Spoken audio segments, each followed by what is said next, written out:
So, Israel, nagkakagulo na. Yan po ang ating aalamin mga sangkay dahil nga po may nagaganap ngayon sa bansang Israel.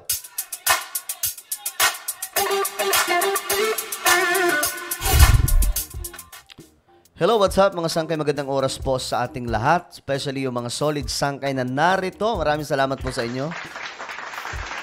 Bago tayo magsimula, pakisubscribe po muna yung ating YouTube channel, syempre, no?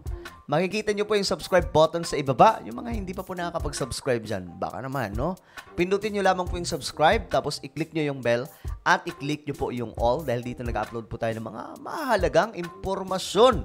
At hindi po masasayang ang inyong panahon dito. At syempre, kung kayo ay nanonood sa Facebook, huwag nyo rin pong kalilimutan na i-follow ang ating Facebook page. At eto guys, meron po akong ipapagawa sa inyo. Kung kayo ay nanonood sa Facebook, eto po, gawin nyo po ito. Makikita nyo po sa habang nanonood kayo sa video na to, ito mismo pinapanood nyo. Itong ako. Okay, ito po ay sample video lang na nakikita nyo. I-click nyo po yung tatlong tuldok. Okay? I-click nyo po yan, tapos may lalabas po na show more. Pindutin nyo po yung show more, yung may plus, tapos pindutin nyo rin po yung bell. Ayan po yung bell katabi ng subscribe. Basta may bell dyan, pindutin nyo po yan, tapos i-click nyo rin po yung all. Okay ba yun? So ito na nga guys, tingnan po natin ang balitang ito patungkol po sa nagaganap doon sa Israel na medyo nagkakaroon po ng tensyon. Kasi nakaraan, mayroon pong 3 Israeli ang nadali rin po ng sarili nilang mga sundalo. Hindi po sinasadya. Ginawang pang ano ng mga kalaban ng Israel, ginawa pong pangpain. So, sila po yung nadali. At ayun, syempre, tuwang-tuwa yung kalaban ng Israel. Habang ngayon, nagkakaroon ng chaos ang Israel.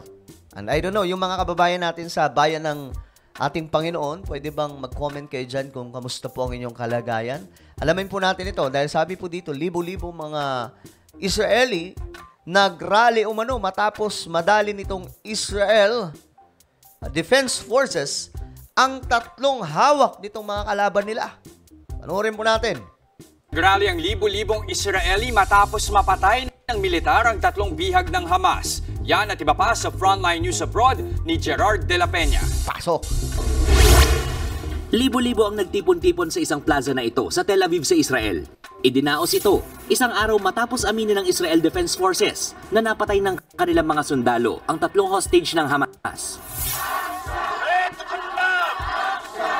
Bit-bit na mga nagprotesta ang larawan ng iba pang bihag ng rebeldeng grupo. Muli silang nanawagan sa gobyerno ng Israel na mapalaya na ang mga natitira pang bihag. Okay. Ano ba? Ang tinutulig sa nila, ito yung kalaban ng Israel or government ng Israel?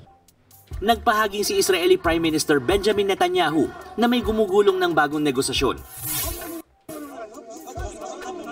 Samantala, inilibing na ang isa sa mga hostage na napatay ng Israeli Army. Nasa 300 ang nakiisa sa libing sa hometown ng biktima. Okay, so yan po yung nagaganap ngayon sa Israel. And hoping na sana, sana magkaroon po ng peaceful kasi hindi naman po talaga sinasadya ng mga sundalo nila. No? At ang maganda nga po dito sa Israel, hindi po nila tinago. Pero sa totoo lang, ulo-loko lamang po yung Prime Minister ng Israel. Pwede nilang gawin doon, sabihin nila na pwede nilang palabasin kasi makapangyarihan siya eh. Pwede nilang sabihin na okay, wala pong nangyari o kaya pwedeng sabihin nila na itong kalaban ng Israel yung nakadali sa 3 na Israeli. Kaya nga lang, instead na itago nila yon, naging honest po sila sa kanilang mga kababayan. Dahil nga po, masakit po para sa pamilya ng mga Israeli na ito na malaman nila na yun pala ang situation. Sinungaling ang gobyerno.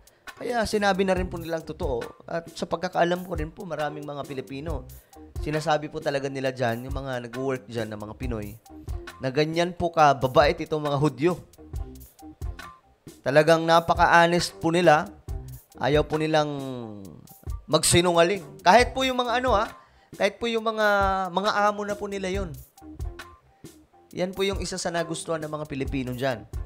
Ngayon, mga sangkay, nagkaroon po ng pagtitipon. Pero ang ginagandahan pala dito, hindi pala ito yung tipong parang nagkakagulo na Israel. Nagtipon-tipon sila para lamang pumanawagan na mapalaya na po yung marami pa sa hawak ng kalaban ng Israel. Kaya nga, ito na lang ang sasabihin ko sa inyo. If these people na mga kalaban ng Israel ay mabubuting tao at ang pinaglalaban lamang po ay ang Palestinians, bakit po kailangan nila humawak ng kapwa-tao rin para ipangdepensa? Alam po natin na ang may kakayanan gumawa lamang po yan, yung mga terror group, di ba? Sila lamang po yung may kakayanan yan eh. Sila lamang po yung may lakas loob. Pero yung mga kahit gobyerno, kahit gipit na po sila, dehado na, never po silang humawak ng kagaya po ng ginagawa ng mga kalaban ng Israel. May mga hawak po silang tao, tapos gagawin po nilang panangga. Diba? Ganun po yung ginagawa nila. At ito mga sangkay, diretso natin dahil meron pong balita ito doon sa Amerika naman. Ang aga ng doon, mga sangkay, no? Kasi every 4 years lamang po yung term sa United States of America. At ngayon, mga sangkay, itong si Biden, talagang naninilikado na ang kanyang pagkapangulo. Dahil nga po, mahina na po yung kanyang leadership. Yung utak, mga sangkay, lalo na. Yung kakayahan ng sarili niyang pangatawan, wala na, mga sangkay. Ngayon, dito po na-realize ng marami sa mga Amerikano na mali sila ng binoto. Ngayon, ito po, mga sangkay, marami na po ang nananawagan sa pagbabalik ni Donald Trump. Sa Amerika naman, nagpasaring sa kanyang political rally si dating US President Donald Trump laban kay incumbent President Joe Biden. Joe Biden is a low IQ individual. He is truly the worst, most incompetent, and most corrupt president in the history of our country. Dagdag pa niya, desperado ang mga Democrat na manatili sa White House. Nangunguna si Trump sa national opinion polls para maging kandidato ng Republican Party. Posible niyang muling makatapat si Biden sa US presidential elections sa November 2024. Bukod sa mga birada kay Biden, pinuntirya rin ni Trump ang mga immigrant na iligal aniyang pumapasok sa Amerika. They're poisoning the blood of our country. That's what they've done. They're pouring into our country. Nobody's even looking at them. They just come in. Ang nagustuhan ko lang dito kay Trump, mga sangkay, during his administration, binalik niya po yung totoong ng Amerika. Yung ginagawa nila, mga sangkay, 'di ba? Na pagtuturo ng about Bible sa mga schools. Nagkaroon na po ng Bible study doon sa White House. Tapos nilid niya po yung marami sa mga kababayan nila papunta po muli sa paanan ng Diyos bilang isang presidente. Napaka-rare ng mga ganyang presidente. I wish nga, and I pray na magkaroon po tayo ng Pangulo na magkakaroon dito sa ating bansa ng Bible study doon sa Malacanang, magkakaroon ng mga pagtuturo about relationship sa ating Panginoon sa mga schools. Kasi sa kanila, mga sangkay noon, nung iba pa po yung mga presidente nila, talagang sila sa Panginoon. Kaya ngayong pera po nila, may nakasulat po doon, in God we trust. Diba? Kasi nga po, ganun po sila ka-dedicated before. And right now, this country, United States of America, masyado na pong liberated. As in, sobra pong liberated. Nakakaano na mga sangkay, nakakakilabot na yung ginagawa nila. Kaya dahan-dahan po silang bumabagsak po talaga.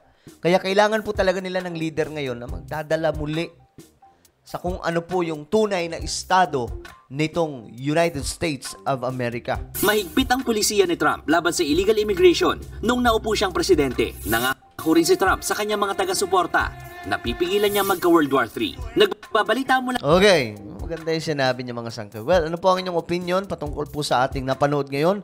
Patungkol sa nangyayaring problema sa Israel at patungkol po sa nagaganap dito sa Amerika, just comment down below. Now guys, I invite you please subscribe my YouTube channel, Sangkay Revelation. Hanapin nyo lamang po ito sa YouTube, then click the subscribe, click the bell, and click all. Ako na po ay magpapaalam hanggang sa muli.